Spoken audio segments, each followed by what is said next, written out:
Okay mga boss, welcome back at Happy New Year sa lahat. Kumusta po yung New Year nyo? Naging okay ba? Kumusta yung mga sounds nyo?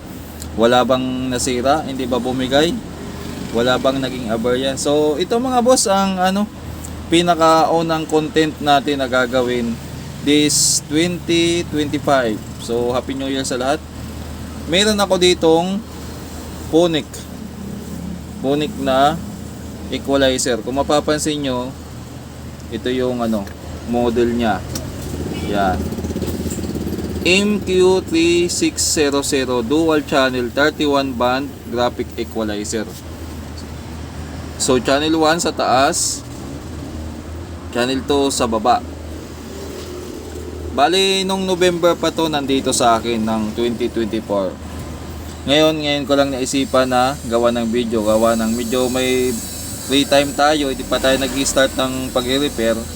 So tamang-tama sabi ko bago ko itabi o bubuksan ko din naman to para malaman ko kung anong laman.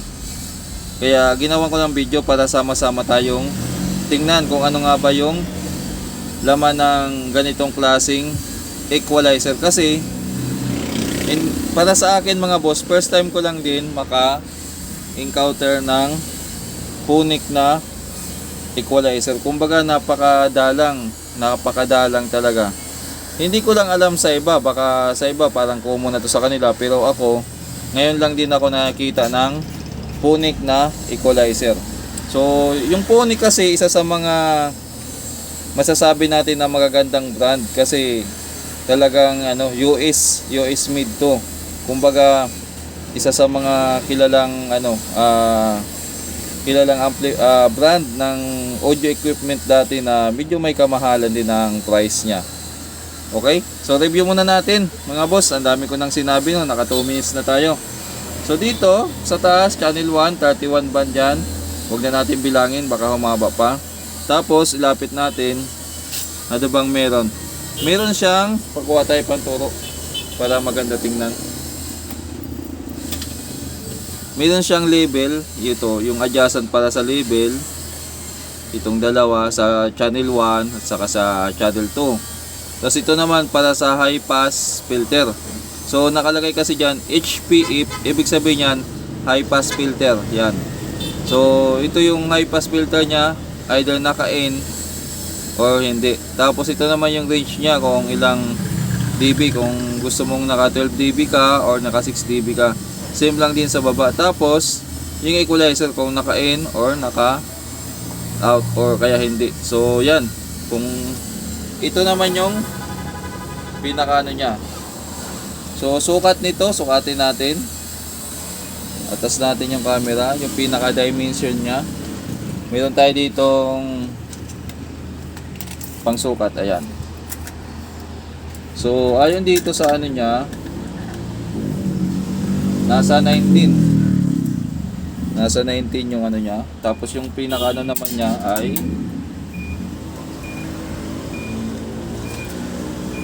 nasa 10 and a half. Yung kapal naman nya ay ayan 3 and a half. Okay, silipin natin yung likod.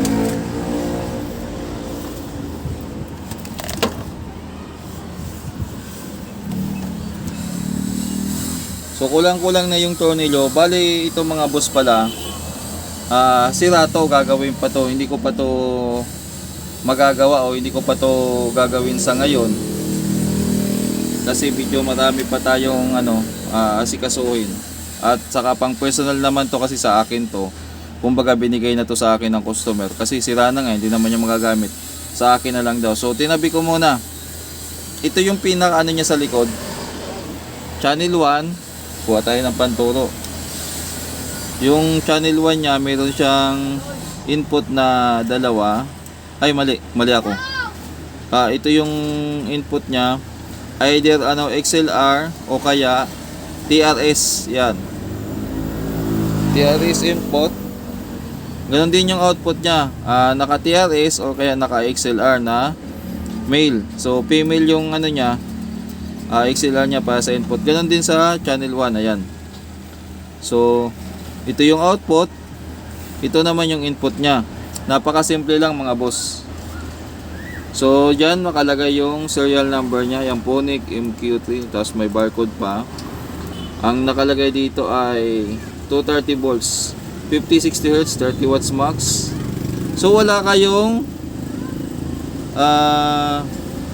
mababasa. Actually mayroon nakalagay City Government sa Marikina pala binigay sa akin ng customer. So malamang galing to sa City Government of Marikina, tapos dinispose na. So malamang yung may-ari nito ay nagtatrabaho sa City Government of Marikina. Nakalagay pa dito yung sticker. So ito yung mga depektibo siguro na na itatapo na, tapos kinuha ng o kaya iningi na lang ng So ayan General Services sa GSO ng City Government of Marikina. Okay? So ibig sabihin yung City Government of Marikina ay hindi kumukuha ng mga pipitsoging equalizer. So ito yung likod niya o yung ilalim niya. Buksan natin. So saglit lang. Yung pagbukas naman ay ikat ko na para mabilis tayo. Push ko muna. So ayun mga boss, nabuksan na natin. May umarorot pa na motor. So sa mga sanay sa mga bagong equalizer ngayon, magugulat talaga kayo kasi ganito po yung laman ng mga dating equalizer. So ang daming laman siksik sa laman, puno. Kasi kukumpara natin sa mga bagong lumalabas ngayon ng mga equalizer, 'di ba? Kapiraso na lang yung board. Yung iba nga hanggang ganito na lang yung board, Yan, hanggang ganito na lang. So ito tingnan nyo, 1, 2, 3. So tatlong board. Kasi ito yung pinaka power supply niya. Iba pa yung board sa switch, sa volume at saka switch ata to. Yan, power supply, power switch. So ito po yung laman niya. Yan, talagang hindi siya tinipid kung titingnan nyo. Kaya nga kung ikukumpara nyo talaga sa mga bagong labas ngayon, malayo kasi isim din na yung pyesa ngayon Yan, ito may mga damage na yan. Yan, may mga damage na. Hindi lang natin alam kung ano nangyari dito. Baka nabaha to, kasi may mga ganyan. Okay? So, tingnan naman natin yung likod. Adjust natin yung natin. Yan. Yan naman yung sa ilalim niya. Tingnan nyo, baliktad yung sa ilalim na So, kung mapapansin nyo, talagang punong-puno yung niya. Punong-puno talaga yung laman niya mga boss. So andito yung power supply. Yan, ito yung pinaka-output section, pati preamp. Tapos naka-analog pa siya, naka-manual set yung mga trim niya. Kaya lang damage na rin siguro yan kasi pinagkakalawang na rin Yan. Kung mapapansin nyo, yan. So kung i-repair siya, medyo mahirap talaga to. Katulad nyo parang tanggal na yung nyo. Ayan kalas na. So andito yung regulator sa gilid. Tsaka yung mga resistor, ang gaganda ng resistor Kung titingnan yung mga boss, pati capacitor ang gaganda yan Intact na intact pa. Wala nga lang nakalagay kung anong taon to ginawa para masabi natin sana kung gaano nakatagal yung equalizer na to. Yan. Ito yung pinaka Punic yan. So kumpara sa ngayon, talagang mas maliit na. Ganito po talaga yung equalizer noon. Yan. Okay, so yan lang naman ang gusto nating makita.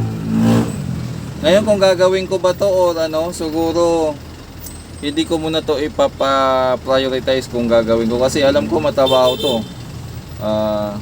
Ang daming gagawin dito, kailangan isa-isahin tong mga trimmer resistor niya. Yan, ang dami andun pa So itatabi ko na lang muna to mga boss at unahin natin yung mga dapat unahin.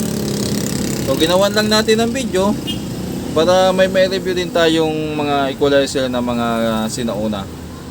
Ayan. Okay. Maraming salamat mga boss at parang nabaha nga to Ayan, sinyalis nga, nabaha nga to mga boss. Nilinis lang. Kaya siguro dinispatcha na to ng Ayan, nabaha nga siya. So hanggang dito na lang. Maraming salamat sa mga nanood para sa first video natin ngayong 2025. So magsa-shoutout na lang tayo sa sa mga magko-comment sa sunod na video mga boss. So this coming 2025 ay gagawa tayo ng mga shoutouts.